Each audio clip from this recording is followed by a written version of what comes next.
started in the credit unions in 1980, and I worked for Grissom Federal Credit Union.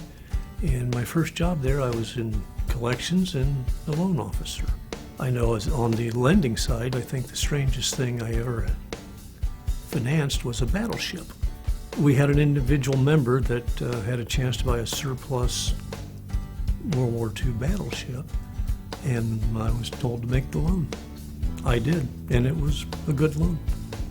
It really wasn't that much. I know the individual wanted to put it on Lake Michigan, and he did.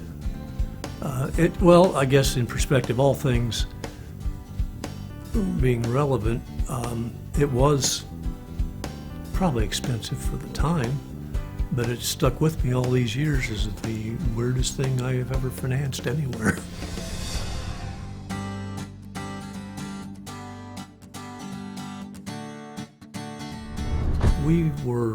We put ATMs in the various Delco electronic plants in 1993. And at the time, that was actually revolutionary because I don't think it was done anywhere else. So we put those in, and that was quite an accomplishment because we actually got to penetrate that corporate veil and got our ATMs in out there exclusively. And that was a great benefit for Solidarity to do that. Then in 2001, we got a community charter for underserved areas in Peru and Logansport. That expanded our field of membership even more and lets us really provide the credit union experience.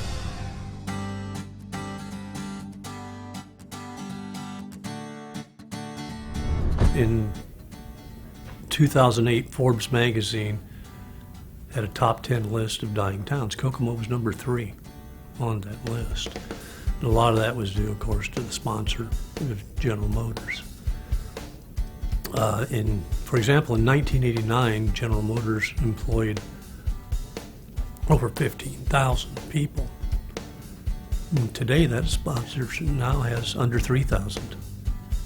So that's a tremendous economic effect on the entire community, not just us.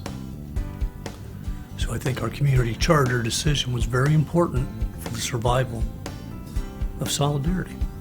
And we have survived. We've gone from 26 years ago, we had 8,000 members. And today we have over 25,000.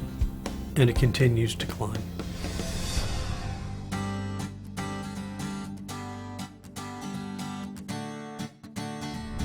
We co-brand with our products with a lot of different places. Indiana University Kokomo is one of them. I know we have many ties with IUK. We have scholarships that we do with them. We even have a checking account and debit account exclusively for students and faculty there. We also have a sponsorship of their emerging athletics.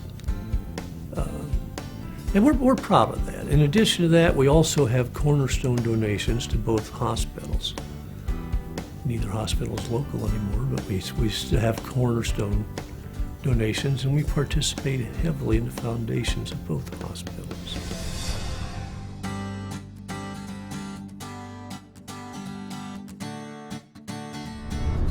I really enjoyed that time because it gave me the opportunity to see how various different credit unions interact and operate, both natural person and corporate.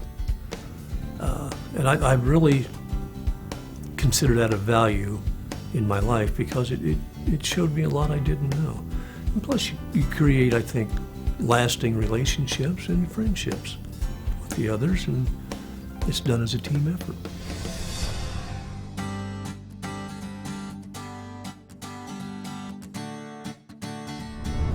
My advice would be to work hard, of course, but to also hold on to your beliefs, hold on to your direction, and hold on to what you think is right and what is best for the credit union. And that can be difficult to do sometimes. But I think a person that's starting in this business or a new CEO. I think that's the best advice I could give them.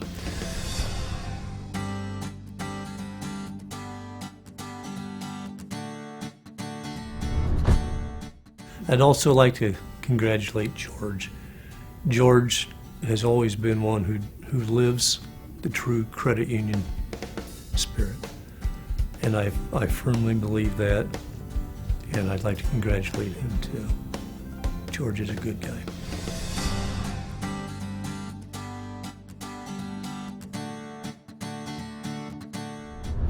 I thank you for this honor and also for the opportunity to tell my story.